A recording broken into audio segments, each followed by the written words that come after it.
All right, just first thing, welcome to the Writers Center virtually. I am Zach Powers. I'm the Director of Communications at the Writers Center, and part of what I do is things like this, and this is the fun part of my job. The paperwork less so, but it's worth it to occasionally get to log on to events and listen to great writers. So I want to thank you all for joining us here. And for being part of the Writers Center community. If you don't know the Writers Center, I will post a link to the Writers Center's website in the chat here in a minute, and just check out some of the things we have to offer. We are a literary arts nonprofit that does like 300 creative writing workshops every year, as well as something like 100 events over the next 12 months probably. So, and most of our events are free. So if you enjoy this, we'll probably have some other things that you will enjoy as well. So please check those out. And I'll toss a couple links up here in a moment. Enough about the Writers Center. You're not here for my spiel, though I'm pretty good at it now. I'm just going to introduce our editors for the anthology, Katie and Rosemary, and a little backstory about how this publication came to be. So, starting with catherinelee, as a reporter for the Philadelphia Inquirer, catherinelee, who goes by Katie, conducted a prison interview with a teenage inmate convicted of killing his abusive father, learning that the best stories are about relationships, good and bad. Her work has also appeared in the Washington Post. She covered education for a weekly paper in Washington, D.C., and worked for 17 years at the Catholic University of America as a writer, editor, and director of communications, a familiar job title to me. Now a freelance writer and editor, she lives with her husband in D.C. They have 3 children and 2 grandchildren. Rosemary Winslow is a writer, researcher, and teacher living in Washington with her husband, John Winslow, a visual artist. She grew up on a dairy farm in Western New York, where the land, climate, trees, fields, and mammals offered both harshness and beauty. Hiking, swimming, gardening, yoga, and volunteering keep her in close touch with land and community. She appears in a new 2-part film about Walt Whitman, offering commentary about the American poet. Titled In Search of Walt Whitman, the movie is available on YouTube. And now just a quick introduction to how this publication came to be. In early 2018, when Katie and Rosemary were working at Catholic University, they started meeting either at Rosemary's house or Panera Bread in Tenleytown to talk about the concept of deep beauty and what it means in today's turbulent world. Where and how do we find true beauty, beauty that uplifts and sustains us? In a world beset by the challenges of climate change, partisan politics, and racial and economic disparities. Eager to hear from other writers, they sent out a call for essays on the topic. Essays on relationships, the environment, politics, and racial perspectives on beauty poured in. Now, as the country wrestles with the pandemic, the Black Lives Matter movement, and the fallout from the January 6th insurrection at the Capitol, this collection of 41 essays seems more relevant than ever. So Katie and Rosemary, I just want to first of all say thank you so much for joining us and bringing this event to the Writers Center. And secondly, for putting this whole collection together. I think it's a really valuable thing, and I'm so glad that you thought to do it in your Panera meetings. Thank you, Zach, and thank for that wonderful introduction for us and for Katie and me and for the book. And thank everyone for coming.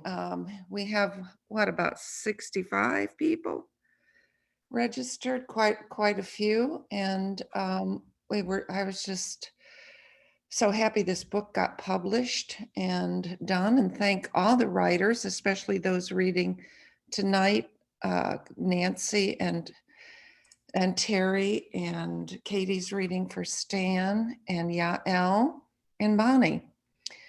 And thank you, Katie, and Zach for putting the reading together. And here's John, who did the front cover, or one of his paintings. And there he is back there too, in a painting. So, Katie? Yeah. So thank you again, as Rosemary said, to everyone who is here. It's really exciting to be at this point where we're doing readings, and we are really grateful to the writers for giving their time this evening. As Zach and Rosemary mentioned, I'll be reading from Stanley's essay. And just a little background on Stanley. He was a poet, quite well known, highly regarded. He was born in Barnesville, Ohio, grew up in the lumber and farming regions of Virginia and Ohio.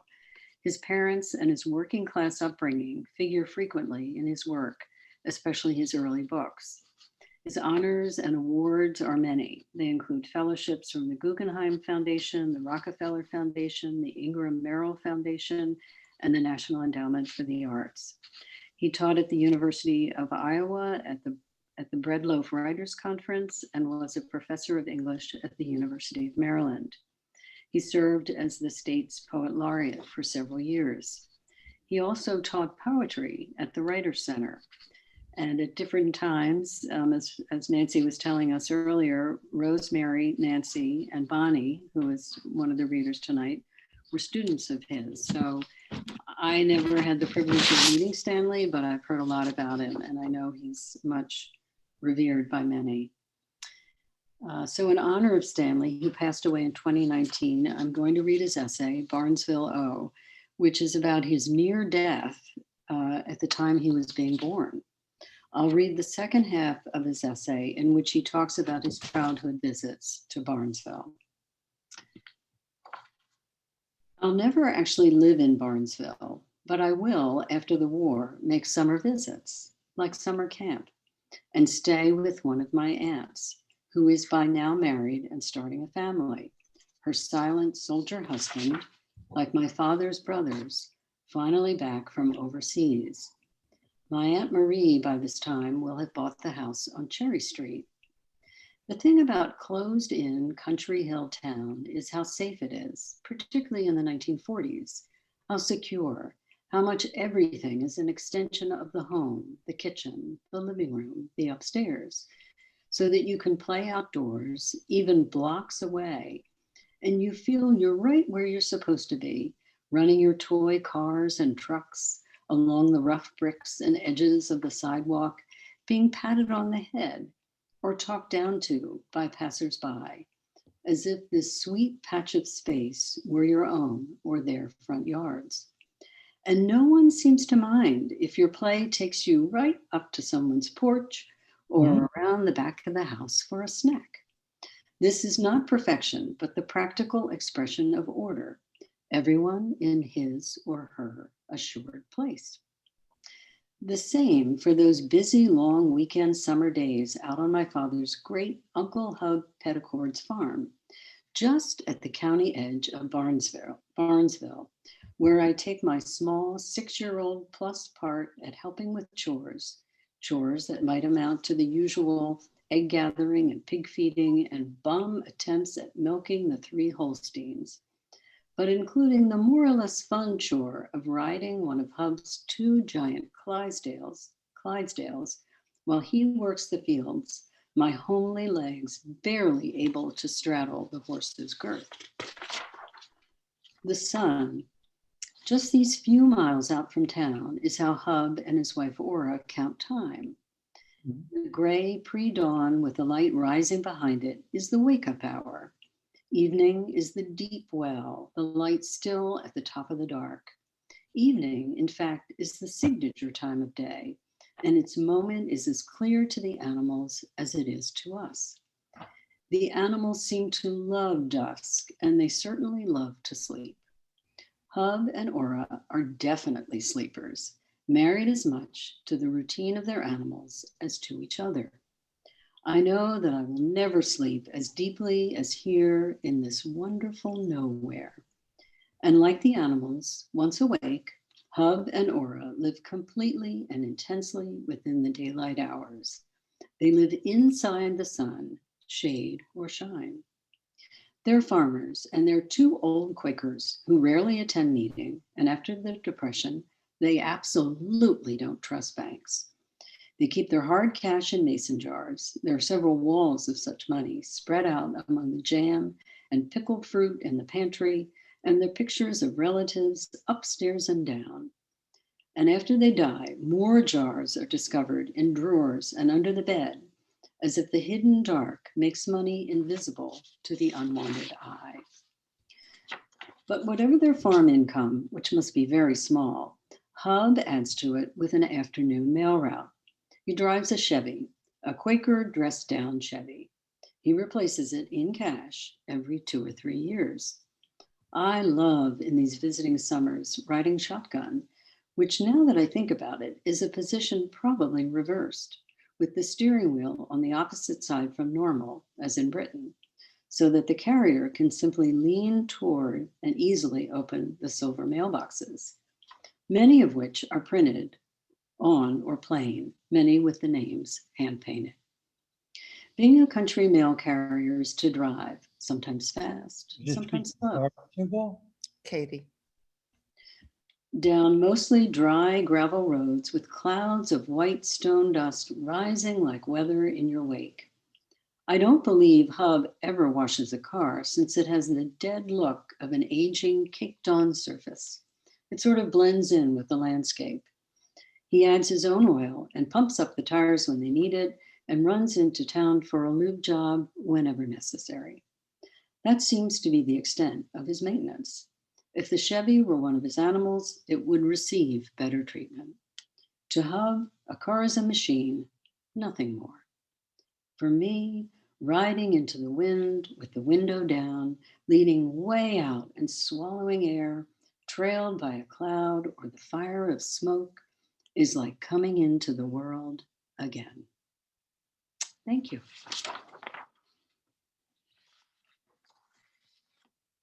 Thank you so much. Yeah.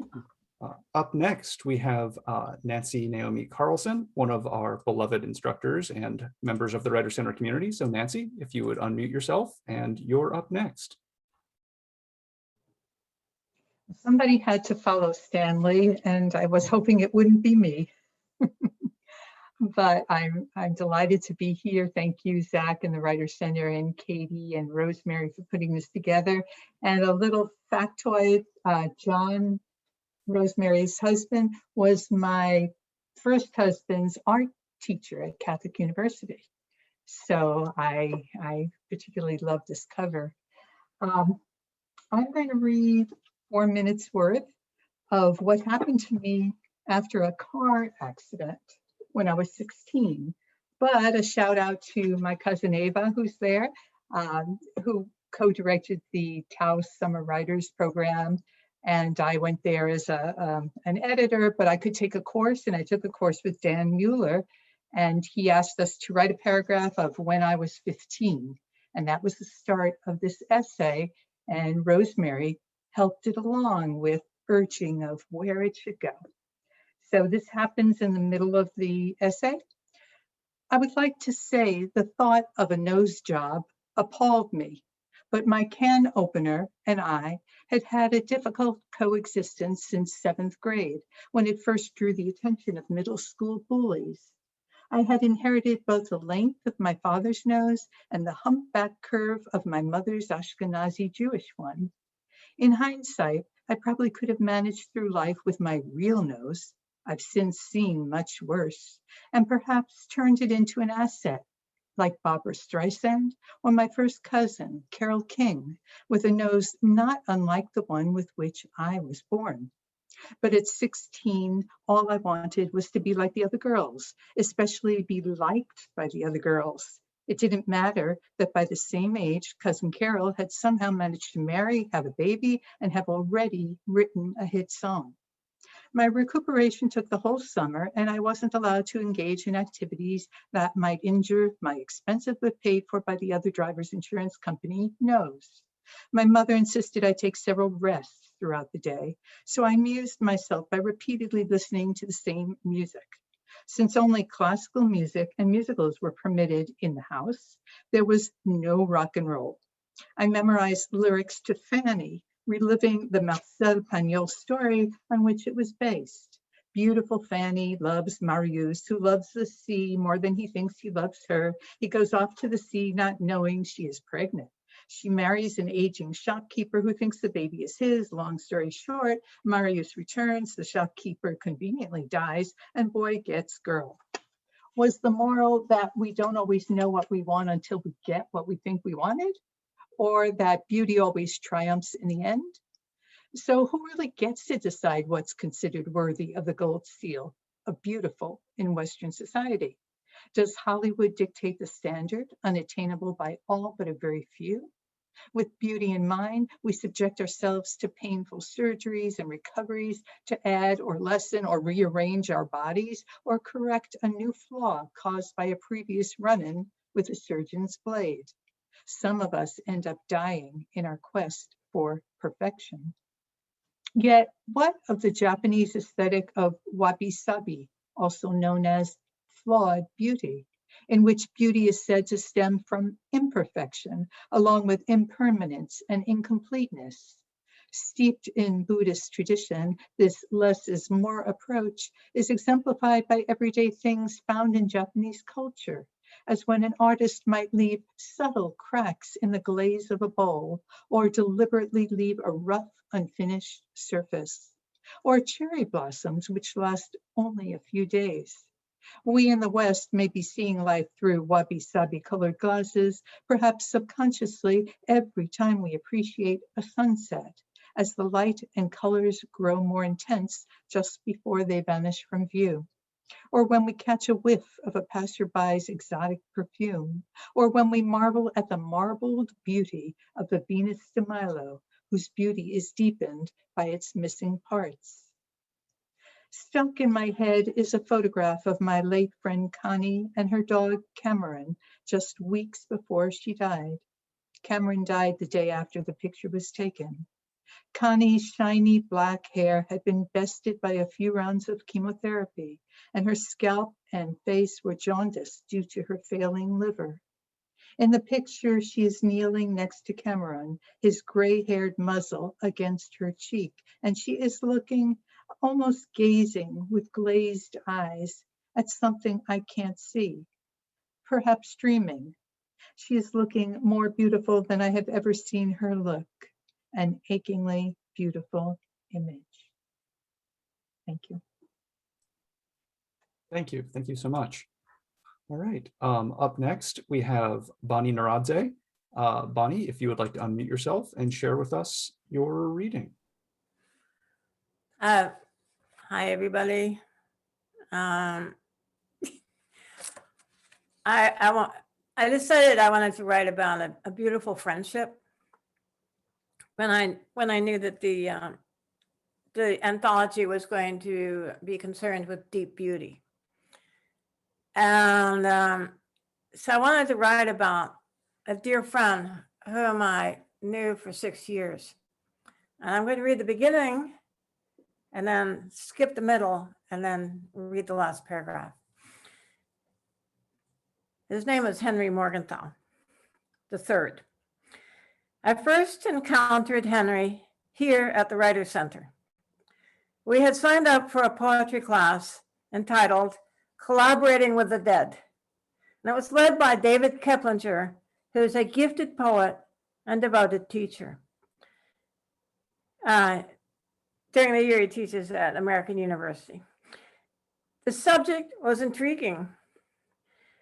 Collaborating with the dead, and don't we all in some way want to explore the connections we have with those who have gone before us? Henry was 95 years old. It was autumn in 2002. In the class, we became used to speaking into Henry's tiny hearing device. It was connected electronically to his hearing aids and allowed him to hear us more clearly. Passing it around the table gave us a pleasing deliberateness to what we wanted to say. In other situations, I imagine we might have shared a conch shell. Since I like to jot things down during classes, I would type up my notes and then email them to my classmates. Henry, who was intent on learning the ways of poetry, contacted me to say he liked my notes and commentary and asked if he could send me some poems for my responses. And that's how our friendship began. As I look back on how things unfolded, the gift of our friendship was a total surprise to me and a blessing. Soon Henry was inviting me to dinner at the communal dining room at Ingleside, the independent living retirement community where he lived. And And he and I conversed intently about our mutual poetry efforts. And by doing so, we found that writing for us became less of a solitary enterprise and certainly more enjoyable. Henry, okay, so I've skipped a lot. I'm going to skip a lot here. And what happened was 2 years later, David Keblinger offered another class at the Writers Center, and Henry and I signed up. And then when that class was over, I said, well, why don't I just lead a monthly workshop at Ingleside, and that way you don't have to go anywhere to get to a class. Because by then I was driving him in my very old VW Golf, and I just thought it would be safer for everybody if I went to Ingleside. And so by this time he had enough poems for a poetry manuscript. And over his 99th summer, we engaged in endless conversations about every detail of the manuscript. And the book is called A Sunday in Purgatory. And it was published by Passenger Books, which is a Baltimore-based publishing company. And it was published a few months before his 100th birthday. And on his birthday, he was interviewed by Scott Simon on NPR. And just as a side note, part of his legacy was he endowed a prize for a first book through Passenger Books for someone 70 or older. I don't know if that fits anybody's CV here, but it's I'm looking forward to an opportunity to submit. Okay, so just to wrap up, Henry found his fragile paperback of Wallace Stevens's poems the week before he died in July 2018. And the thing that I read one of Stevens's poems at the memorial service at Ingleside, thinking of Henry, and it was a soliloquy of the paramour. And so he said that he understood what Wallace Stevens was intending, and I thought that was really beautiful. And we read, so the book was from his undergraduate days at Princeton, and he had these little faint marginalia in the book. And so we would sit there and read this Wallace Stevens poems to each other. And so I'm going to end there, except to say that at the time I was reading Aristotle's Nicomachean Ethics. And he said that the best friendship between two people is a slowly ripening fruit. And I feel that our friendship, to borrow from Keats, was for me a thing of beauty and a joy forever. Thank you. Thank you so much. That's wonderful. Our next reader is Teri Ellen Cross Davis. So Teri, you're up. Please share with us what you're going to read. Hi, hello everyone. I'll be reading from a joint essay that I co-wrote with my husband, poet Hayes Davis. And so I'll just be reading a section of it that is actually partly a lyric essay. So there are poems or one poem interspersed between the essay and between the prose. I grew up in a household that was determined to teach me my Blackness was beautiful. My father complimented my intelligence, my heart, my appearance with my wide nose, dark skin, and growing hourglass figure. I am forever grateful he did this because it created a foundation for my identity that ultimately withstood the raging storm outside our home that was determined to make me feel that word, ugly. Afro picks.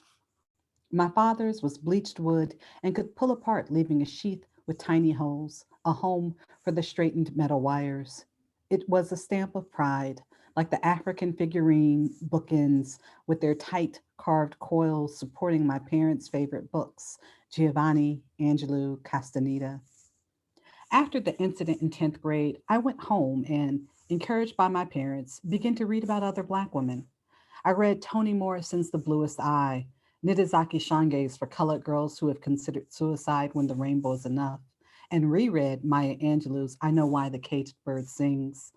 Determined not to become like Nicola Breedlove, I recognized the road I was on and hightailed it in the opposite direction. By my sophomore year of college, I knew how to combat the societal programming that said Black was not beautiful.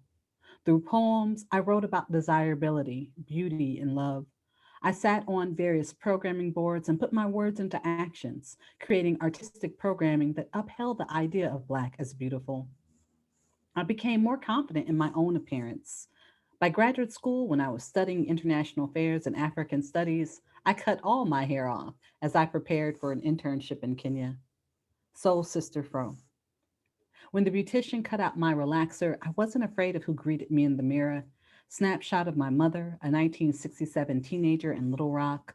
Snapshot of her as a new mother, dusky angel with a charcoal halo, honeymooning in Miami, 1973. Crowned.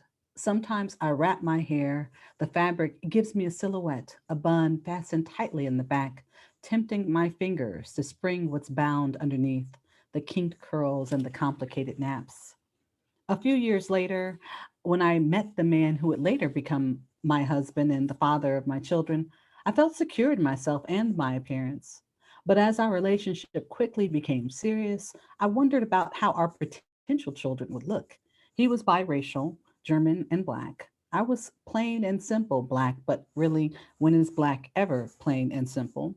A recent ancestry DNA test showed Bantu, Nigerian, and surprisingly Russian and Finnish in my maternal grandmother's ancestry.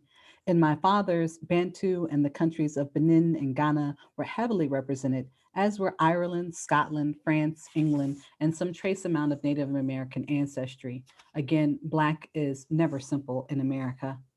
Mixed. I marvel over my husband's hair. The lapping curl is his Black father's. The fineness is his white mom's. His hair tells his story if it can't be read from his skin. But what was simple, and has always been simple, was the dearth of images showing dark skin as stereotypically beautiful.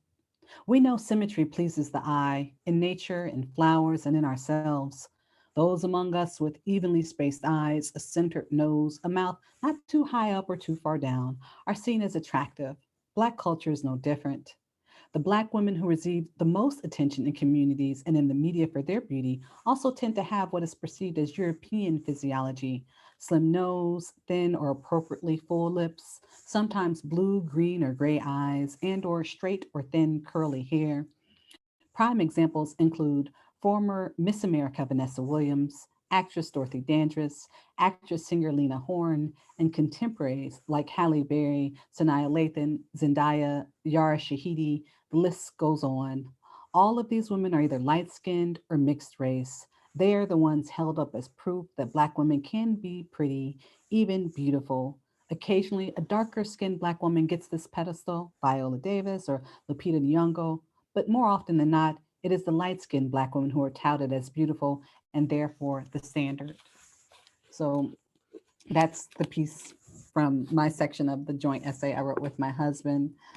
We took this opportunity to talk about how I dealt with being a dark-skinned Black woman in America, and how we felt it was very important for us to have images of Black women in paintings and photographs around our house as we made our small children, so that they could grow up seeing Black women as beautiful and Black as beautiful in their own home, to prepare them for the onslaught that I received saying, nope, you're not pretty. You can't be pretty because of your dark skin and because of your features.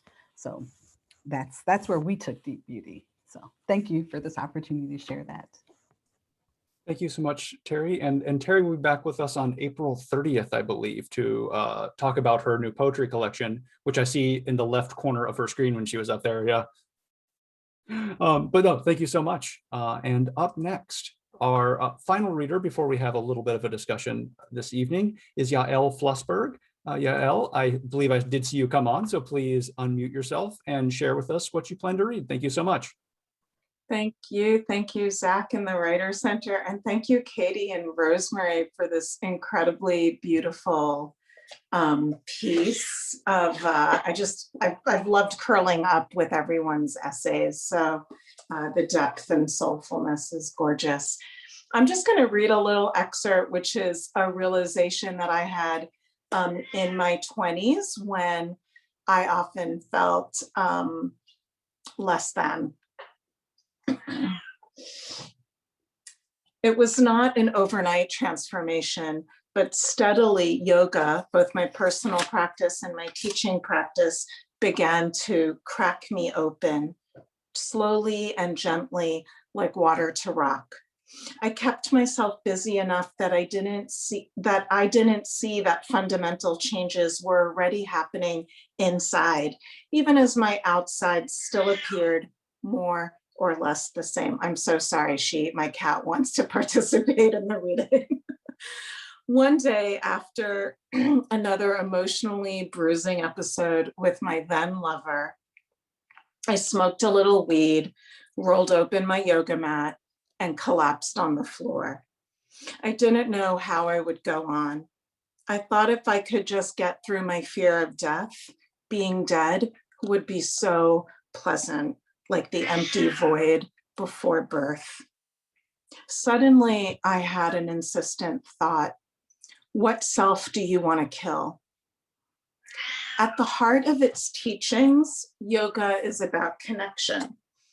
Yoga is both the technology that plugs you into the network and the wisdom that you are part and parcel of the big self, the larger world with which you share invisible sources of connectivity and electromagnetic energy. It is the map, the topography of physical, psychological, and spiritual practices, and the destination, helping practitioners sense and navigate invisible connections between the small self and the big self on the all-terrain road of life. The small self is the everyday you. I'm just going to kick her out of the room. I'm so sorry.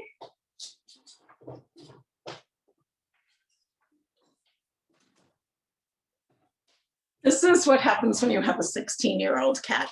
The small self is the everyday you, your personality, your ego, the narrative of you as a separate and sometimes neurotic or entitled or despondent or truly tormented being. It's not all bad. The small self is the you that's practical enough to set the alarm and feed your kids and walk your dogs and get to work and do what you have to do to take care of yourself and the other beings for which you're responsible. The small self experiences the world through its unique and separate lens, shaped by individual and distinct existence, with what the Buddhists refer to as 10,000 joys and 10,000 sorrows. Yoga teaches that you're both selves. You're the one who experiences injustice and self-induced suffering, and you are also part and particle of something much larger, already whole and healed. We all have the capacity to tap into a vaster network of intelligence and perspectives, precisely because consciousness is like gravity, as well as in every other. Because consciousness is a phenomenon that exists inside and outside of our bodies, much like gravity, as well as inside every other living being. Yes, there is an I, specific in its achievements and travails, and even that I is part of a pervasive and internal phenomenon, a consciousness that takes into account an all-encompassing field of existence. In that moment, it occurred to me that the self I wish dead was the small one.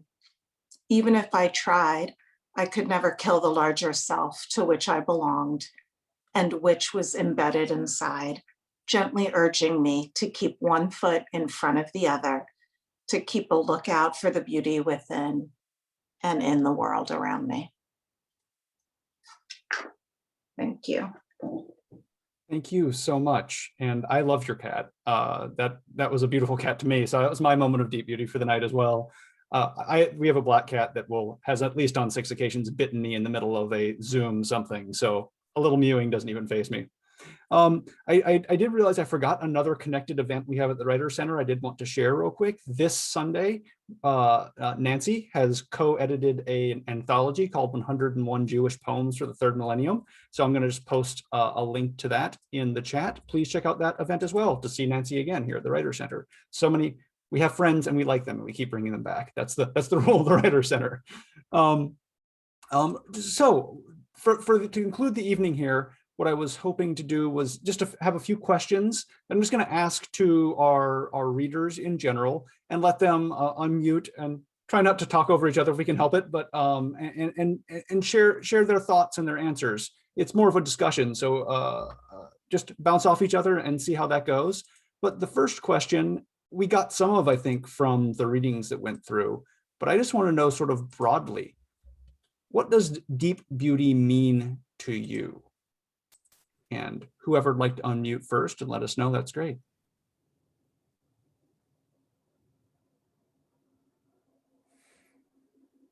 Bonnie? What's Bonnie? I'd love to hear your thoughts. Yeah, Bonnie, what do you have to say? Well, for me, I immediately envisioned this pure friendship that I had with Henry Morgenthau, and it was such a blessing. And I saw the beauty in, and I think early in the program we were talking about relationships, and it was in this relationship that I became a better person through knowing him, and I'm hoping that he derives some benefit. I think we laughed a lot together, shared a lot. So that's a partial answer of what beauty means to me. I would say I love Bonnie's answer, and I love the idea of this fleeting life and how we share it with each other as being a source of beauty. And I feel like that can be a never ending and a self, generating sense of beauty. For this essay, I focus on just kind of the very, I want to say it's superficial, but the cosmetic idea of beauty. And for me, it has been such a journey. And deep beauty now really takes on a different meaning. It's like a kind of confidence that imbues someone with a glow, with a self-love that allows them to move forward into the world and part the waters and just shine. And so that was something that I tried to just imbue in my own children. I wanted them to have that, to feel a confidence about themselves, about their hair, about their skin. And so I had to build up a huge mountain of that within them, knowing that when they walked outside this door, it would get chopped down always. Someone would chip at it and chip at it and chip at it. So I had to make it huge so it could never be totally chipped away. But the idea of deep beauty, now as I begin to think about it more and more, it's just that confidence, that love of yourself and that centeredness. And I think I was thinking about what Yael was talking about in yoga, and I felt like, yeah, that makes so much sense. Like just the centeredness that allows you to see the world and interact with the world from a place of love and confidence. I think it's so interesting how it's been great reading with you all, because we approach it in such a unique way, and yet there's overlap as well. And I agree with everything that's been said, that going beyond the cosmetic beauty. And for me, beauty is always tied up with loss and with, because beauty is ephemeral. It's not going to, even the cosmetic kind, it's not going to stick around. And then, how people who have been through so much, and then you look at them and they have this inner they radiate something if they've been able to survive what they've gone through. Then they get this inner beauty that exudes out, and you find yourself going, oh, I wish I were like them. Look at them, how they've done that. And usually it's been heartbreaking and tragic and awful, and yet they have survived. And that to me is beauty. I was going to add that I didn't read from my essay, but it was about helping to care for my sister-in-law who passed away a couple of years ago. She was diagnosed with cancer and died within about 4 months. And before her death, before she knew she was sick, she was an incredible person.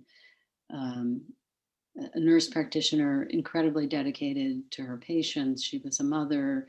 She was involved in so many different activities, so supportive of different social issues. And during that period of time when she was sick and I was helping to take care of her, I saw another side of her that was, I think, touching on what you were talking about, Nancy, that it was really toward the end of her life.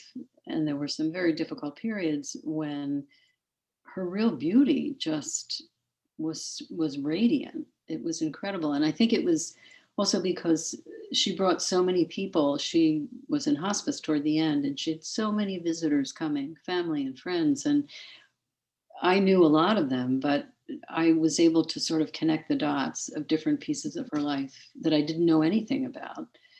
And I think even after, she's not with us any longer, but she lives in me in some way that I can't quite explain, in other family members. And that to me was just an incredible experience, and one I think that really speaks to beauty of relationships. So it was impactful. Great. So just thinking about beauty in the times in which we currently live, and we're at a year now, so a year into the pandemic, where and how have you found deep beauty during these times, during this pandemic? Can I talk? I'm in California. I'm Dale. I wrote about Lenny. But right now, listening to all of you, I'm aware of the fact that I have known Rosemary's husband for 70 years. And I know that he's had a couple of bouts with illness. And I know what Rosemary has been doing to care for him and to care with him. I know of his extraordinary talent. We were roommates at college. But the beauty of all of this, to me, is that Rosemary asked me to join all of you if I had maybe something to say about this. But listening to you, all of you, I am just thankful, grateful that Rosemary and John invited me and my wife Liz to their home up in Center Sandwich, but also to share their lives. Because I've been around John when he was painting, and he and I used to draw as roommates in college. So the going back, the relationship, the fact that to me and Liz, my wife, COVID has given us the gift of time. And Rosemary gave the gift of being able to express love during that time. So my applause, my applause. Great. Thank you, Dale. You're welcome, love. I would like I've been wanting to say that Dale is one of the writers of the book. He's an Academy Award winner as well. And I think this is not for writing. So I think I was really happy to have him write something about how he started in the theater and filmmaking business. And I wanted to mention there also Deborah Ziska is on here and Monica Mish. They were also writers. They've also written essays, and Deborah was on an earlier reading at the Washington Arts Club, and Monica is going to be on one, I think, next week that Lisa Martin is organizing in Silver Spring. I don't know, Katie, which it's Thursday, I believe, at 7. Is that right? Yes. Okay. And also, Zach, you mentioned the Walt Whitman film. Andrew Kaplan is on the call. He was the creator, the writer, the director, and narrator. It is being distributed internationally in an education distributor. It's on PBS also in perpetuity. You can access the film on PBS. So I was really pleased to have him on the call, and so many poets and friends and relatives of everybody. And I've read those essays so many times that were read from tonight, but I still see more and get more depth, which means they're terrifically deepening and lasting. And I'm just so grateful to Katie and I were astonished when we started getting all these proposals and the essays. It was so incredible that so many people were writing this, and we wanted to know what people's views were. That was the idea. Well, what do people think beauty is, and deep beauty beyond just the look, material beauty. And we were so incredibly bowled over with these essays. So all of you essay writers, thank you so much. Thank you. Any other thoughts on deep beauty, finding deep beauty during the pandemic? If it's okay, I'll respond to that. And it's interesting because Nancy and I both wrote a little bit about Japanese art techniques. I wrote a little bit in my essay about kintsugi, which is this where you fill the cracks with gold or silver paint. There's a Jewish teaching that says when your heart's broken open, that's when God can enter. Leonard Cohen has a famous line about that, right? And so for me, I mean, the thing about the pandemic is it took away so many distractions, and I found myself so I guess because I was primed to think about the sources of my wounds, the places where I particularly thought my life, my family's life, my community's life had so much ugliness in it. But because I was primed to think about those places are actually where deep beauty could exist, I decided just to do very deeply compassionate inquiry. So basically on the place of my trauma. And what I've found is going back to the parts of my own life that I felt are the ugliest, it somehow frees energetically the ability for me to remember other things. There's so much that gets trapped in the idea about what is ugly. And when you actually go right in there into the wounding, you wind up having the ability to take back parts of your life that you previously thought were lost to you. So for me, that was really a huge benefit of this pandemic, with lots of beauty to discover.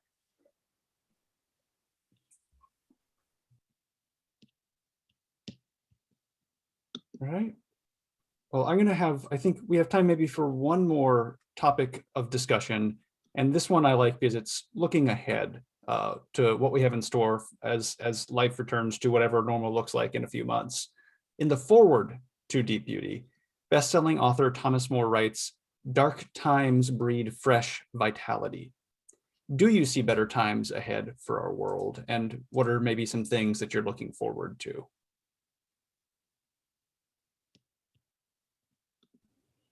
Teri? Yeah, I'll say, I'm home all the time with a 12-year-old and a 10-year-old. And I see their passion for social justice, for racial justice, and it inspires me to keep my fires burning. So I know that if Gen Z is going to be all that it is cracking up to be right now, as I'm seeing it develop, we're in for a great reckoning, and it's overdue. And just to see these young, bright minds gobble up this knowledge and gobble up this opportunity to be the change they want to see in the world. I find that to be inspiring, and that is the beauty to me, and how we have this cycle of pain, but of rebirth too, and seeing them as part of that rebirth. I'd like to add that if we read Eleanor Trainor's essay at the very beginning, where she quotes James Baldwin in St. John the Divines, that is the door opener, the Lion, the Witch, and the Wardrobe. That's through the wardrobe door, the possibilities are there for us to really take advantage, leverage this COVID as we can, as human beings, as people who love each other. And it's transformative. Liz and I have just enjoyed this period of getting to know each other much more intimately than we had the opportunity before this, because of work and everything else that took me away. This is a gift, and we should not discard it. We can take advantage of it. We've just seen it just a couple of days ago when the president announced what he's announced. All of these issues of inequality, inequity, racial, income, health, they're bare for us now to look at through different eyes, through different hearts. And we can transform this if we really do it, if we really work at it. So we're on point. It's deep beauty. We got a chance. Thank you. Anyone else? Katie, you're unmuted. Did you have a final thought for us?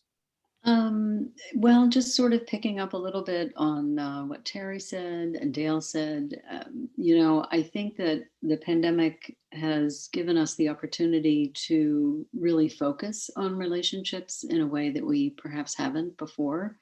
We've had fewer distractions, not going into the office. And I think, well, the pandemic and a lot of other things that have happened this year have been really difficult, really challenging. We've had the opportunity to really get to maybe know another person, to do something for another person, to really see the beauty in humanity at a very difficult time, in a very dark time. You read stories about people helping each other and arranging to get their vaccination, picking up food for a neighbor. This very difficult, dark time has given us the chance to be humans, to really be people who help each other. I love that. Thank you so much. I think that brings us about to the end of the evening. I don't want to keep people too late on an evening here, but this has been a fantastic event. Thank you to all the readers, our editors. This has been an evening of essays full of graciousness, full of grace, full of gracefulness, other things that start with grace. It's been really great. So thank you all so much for coming. The last thing I'll ask is that please, if you don't have a copy of the anthology already, please do get a copy of the book. I'll put a link to bookshop.org in the chat so you can do it online, but also check out your local independent bookseller and ask them to get a copy for you if they don't have one on hand. So thanks so much to all of you. It's been a pleasure having you here with us at the Writer Center, and we hope you have a great and wonderful night.